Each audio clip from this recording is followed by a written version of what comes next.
नमस्कार। बीए तृतीय वर्ष के छात्रों के लिए संक्षेपण, पल्लवन, प्रारूपण, टिप्पण तथा अन्य बातें आज मैं आप लोगों के सामने रखने की कोशिश कर रहा हूँ। मेरा किताब है राजभाषा तथा प्रयोजनमूलक हिंदी, और इस किताब में मैंने वह सब विस्तृत रूप में लिखा है जो तृतीय वर्ष के छात्रों के लिए निश्चित रूप से काम आएगा। संक्षेपण, पल्लवन, प्रारूपण और टिप्पण, इसमें से सबसे पहले हम देखेंगे संक्षेपण। सभी सरकारी, अर्ध सरकारी तथा अन्य कार्यालयों में आपत्तियों के निस्तारण कार्य में संक्षेपण लिखने की प्राय आवश्यकता होती है। संक्षेप को सार भी कहा जाता है। संक्षेपण की आवश्यकता उस समय पड़ती है जब एक विषय के बहुत से कागजात या पत्राचार की फाइलों में पत्रों की संख्या अधिक हो जाती, विषय से संबंधित आंकड़े अव्यवस्थित हो जाते हैं, घटना के तत्वों का बिखराव हो जाता है, तो ऐसी स्थिति में तथ्यों को एकत्र कर सूत्र में क्रमवार रूप में प्रस्तुत करना यानी संक्षेपण है। साधारण मानव के जीवन में अनेकों समस्याएं आती रहती है। इन समस्याओं, घटनाओं में बिखराव दिखाई देता है, पर समाधान की प्रक्रिया में उसे संक्षेपण का सहारा लेना पड़ता है। अंग्रेजी भाषा में संक्षेपण को प्रेसी राइटिंग या समराइजिंग भी कहते हैं। वास्तव में किसी भी विषय की लिखित या कथित विषय वस्तु को उसमें निहित तथ्यों के पूर्व अर्थबोध को कम से कम शब्दों में प्रस्तुत करने की क्रिया संक्षेपण कहलाती है। संक्षेपण का अभिप्राय इसके क्षेत्र की व्यापकता को स्पष्ट करता है। इसके संदर्भ में जेसीबी वर्नार्ड का एक कथन है और वे कहते हैं, संक्षेपण किसी लिखित सामग्री के आधारभूत तथ्यों का सुनियोजित एक संक्षिप्त इतिवृत्त है। एक बार और समझ में लीजिए वर्नार्ड का कथन। संक्षेपण किसी लिखित सामग्री के आधारभूत तथ्यों का सुनियोजित संक्षिप्त इतिवृत्त है। इस संदर्भ में यह कहना सार्थक होगा कि संक्षेपण वह रचना का स्वरूप है जिसमें किसी वस्तु विषय का संक्षिप्त संस्करण, या फिर दूसरी भाषा में अगर आप लोगों को समझाना है तो बड़ी मूर्ति का लघु अंकन करना या बड़े चित्र का लघु रूप बनाना यानी संक्षेपण है। संक्षेपण की जो विशेषताएं हैं वो मैं आप लोगों के सम्मुख रखता हूं। उत्कृष्ट संक्षेपण में आवश्यक तथ्यों का समावेश इस प्रकार हो कि उसका अवलोकन करने के संपूर्ण विषय के भाव को स्पष्ट हो जाए। संक्षेपण में अप्रासंगिक अंशों और विस्तार से दूरी बनाकर विषय को प्रस्तुत किया जाता है। श्रेष्ठ संक्षेपण वही है जिसमें प्रवाह व क्रमबद्धता सकारात्मक स्वरूप से बनती हो। नहीं तो संक्षेपण तो बना रहे हैं लेकिन उसमें क्रमबद्धता नहीं है, प्रवाह नहीं है, तो भी वह समझ में नहीं आएगा। इसलिए ये सब बातें होना जरूरी है। संक्षेपण करते समय इस बात का ध्यान रखना चाहिए कि मूल विषय अपनी यथास्थिति में बना रहे, ताकि किस विषय का संक्षेपण हमने किया है वह आसानी से हमारी समझ में आ जाए। संक्षेपण में वाक्य छोटे होने चाहिए, भाषा सरल और प्रवाहपूर्ण होनी चाहिए। संक्षेपण में भाषा की शैली सुरुचिपूर्ण होनी चाहिए। शैली का प्रयोग करते समय इस बात का ध्यान रखना चाहिए कि जिसके लिए संक्षेपण किया जा रहा है वह मूल भाव को समझ सके। संक्षेपण की भाषा की शुद्धता पर विशेष ध्यान देना चाहिए। और हमारी तो सबसे बड़ी कमजोरी कि भाषा की अशुद्धता है, तो शुद्धता पर हमें विशेष ध्यान देना है। संक्षेपण की भाषा को भाव हृदय को छूने वाले परिपूर्ण क्रमबद्ध होने चाहिए। और किसी विषय का अगर आपने संक्षेपण बनाया है तो वह भाषा भी ऐसी अच्छी होनी चाहिए, हृदय को छू लेने वाली भाषा चाहिए, तब कहीं उस संक्षेपण में मजा आ जाता है। संक्षेपण के हम 4 भेद बनाते हैं। एक स्वतंत्र विषयक संक्षेपण, दूसरा पत्र व्यवहार विषयक संक्षेपण, एक कालम जिसे हम तालिका संक्षेपण कहते हैं, और चौथा है पूर्णतः पूर्ण संक्षेपण। तो इस प्रकार से हम 4 वर्गों में इस संक्षेपण को रखते हैं। संक्षेपण करते समय कुछ बातें बहुत जरूरी है जो मैं आप लोगों को बता रहा हूं कि संक्षेपण करते समय सर्वप्रथम जिसका संक्षेपण हम कर रहे हैं उसका अवलोकन करें और मूल विषय या शीर्षक को रेखांकित करें या लिखें, क्योंकि मूल विषय का सार, तर्क और तथ्यों को रेखांकित करना बहुत जरूरी है। उदाहरण अगर देना है तो एक आध पत्र है, तो किसी ने उस पत्र में शिकायत की है, तो उसका पड़ोसी किस विषय में उसकी शिकायत करता है, कौन सी शैली का प्रयोग किया है, अलंकार, उदाहरण, ये सब बातें उसमें आना जरूरी है। मित्रों, समय की सीमा को ध्यान रखते हुए मैं पल्लवन की तरफ आ जाता हूँ। संक्षेपण यानी बड़े चित्र को छोटा चित्र बनाना, बड़े विषय को छोटा विषय बनाना। अब दूसरा है पल्लवन। पल्लवन यानी छोटे विषय को बड़ा बनाना।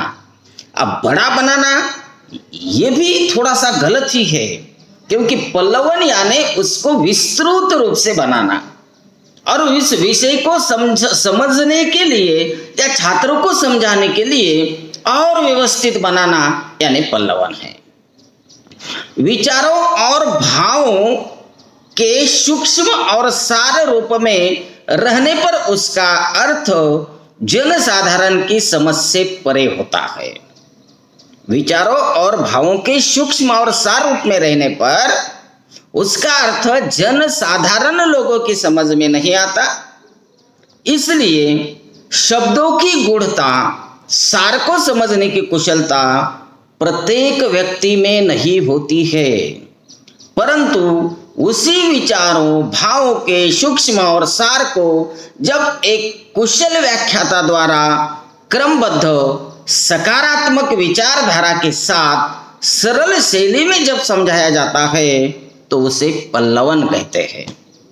मित्रों, संक्षेप में हम कह सकते हैं कि पल्लवन किसी वाक्य के भाव को विस्तार से प्रकट करना, प्रस्तुत करना पल्लवन है।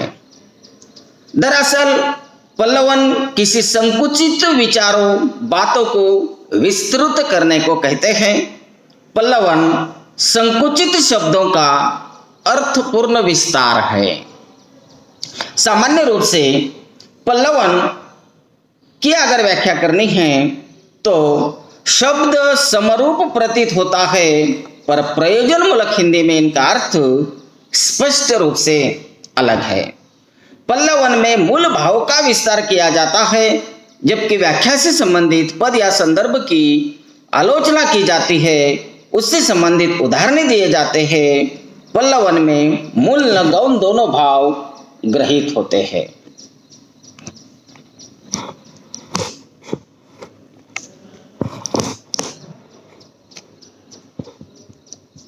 मित्रों,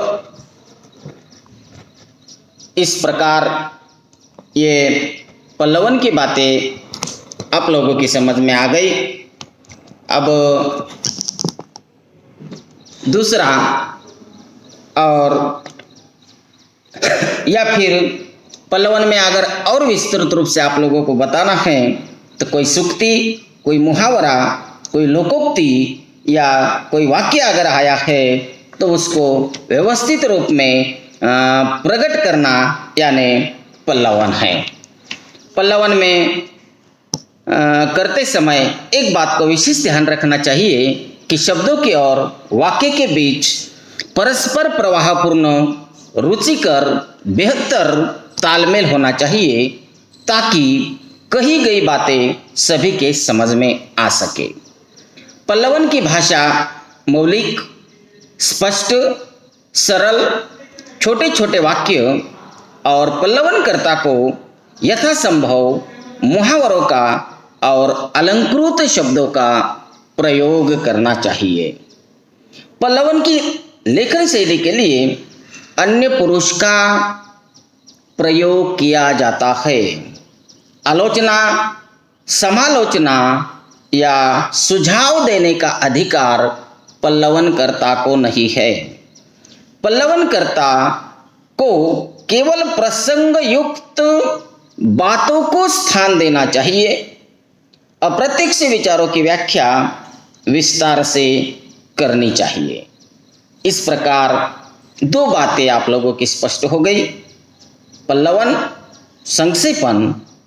अब तीसरी बात मैं आप लोगों के सामने स्पष्ट करने जा रहा हूं, वह है प्रारूपण। प्रारूपण की प्रक्रिया सदैव विषय और पत्राचार के रूप पर निर्भर करती है। पत्राचार के प्रकार का निश्चय हो जाने पर उसके अनुसार ढांचा बनाया जाता है। उदाहरणार्थ, परिपत्र का ढांचा अलग ढंग का होगा और प्रेस विज्ञप्ति का अलग ढंग का होगा। इसके बाद विषय को पूर्णतः समझकर ज्ञात सूचनाओं का संग्रह किया जाता है। सूचनाओं की प्राप्ति के बाद उसे क्रमबद्ध करके मसौदे के रूप में समझते हैं। तब एक कच्चे ढांचे की रूपरेखा तैयार होती है। इस कच्चे ढांचे को सक्षम अधिकारी के सामने अनुमोदन के लिए प्रस्तुत किया जाता है। उसके सुझाव को ध्यान में रखकर इसे पक्का बनाया जाता है। इसकी प्रक्रिया में विभिन्न पड़ाव पर लिखी गई टिप्पणियों को ध्यान में रखा जाता है। टिप्पणी के लिए दिए गए सुझावों तथा अनुमोदन के आधार पर दिए गए निर्देशों को दृष्टिपथ में रखकर प्रारूपण तैयार किया जाता है। इसके बाद है अंतिम टिप्पणी। टिप्पणी किसे कहते हैं? जब किसी कागज पत्र को निपटाने की दृष्टि से सहायक लिपिक मामले को स्पष्ट करने के लिए आवश्यकता अनुसार उससे संबंधित पिछले मामलों का सार, निर्णयाधीन प्रश्नों का विवरण तथा विश्लेषण, कार्यवाही से संबंधित सुझाव तथा उसके बारे में जारी किए गए आदेश फाइल पर लिखकर प्रस्तुत करता है तो उसके द्वारा लिखे गए रिमार्क्स को टिप्पणी कहलाते हैं। और इस प्रकार यहाँ टिप्पणी एक अधिकारी से होती हुई सक्षम अधिकारी तक पहुँचती है जिसे उस संबंध में निर्णय करना होता है। इस प्रक्रिया में टिप्पणी के माध्यम से अंतिम निर्णय किया जाता है। उसी निर्णय के अनुसार मसौदा तैयार करके अनुमोदन के लेखन के लिए, स्वीकृति के लिए उसे प्रस्तुत किया जाता है। किसी भी विचाराधीन पत्र या आवेदन पत्र पर उसके निष्पादन को सरल बनाने के लिए जो टिप्पणियां सरकारी कार्यालयों में लिपिकों, सहायकों तथा कार्यालय अधीक्षकों द्वारा लिखी जाती है, उन्हें टिप्पणी लेखन कहते हैं। इन टिप्पणियों में 3 बातें जरूरी होती है।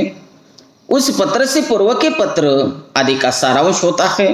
नंबर 2, जिस प्रश्न पर निर्णय किया जाता है उसका विवरण और विश्लेषण होता है। और नंबर 3, उस संबंध में क्या कार्यवाही की जाए, इस विषय में सुझाव और क्या आदेश दिए जाए, इस विषय में भी सुझाव का उल्लेख होता है। इस प्रकार संक्षेपण, पल्लवन, प्रारूपण और टिप्पण इन तीनों बातों को संक्षेप में मैंने आप लोगों के सामने प्रस्तुत किया है। अगले पीरियड में हर विषय पर विस्तृत रूप से जानकारी देने की कोशिश करेंगे। धन्यवाद। मैं प्राध्यापक डॉक्टर शंकर पजई, तोष्णीवाल कला वाणिज्य एवं विज्ञान महाविद्यालय, सेनगांव। धन्यवाद।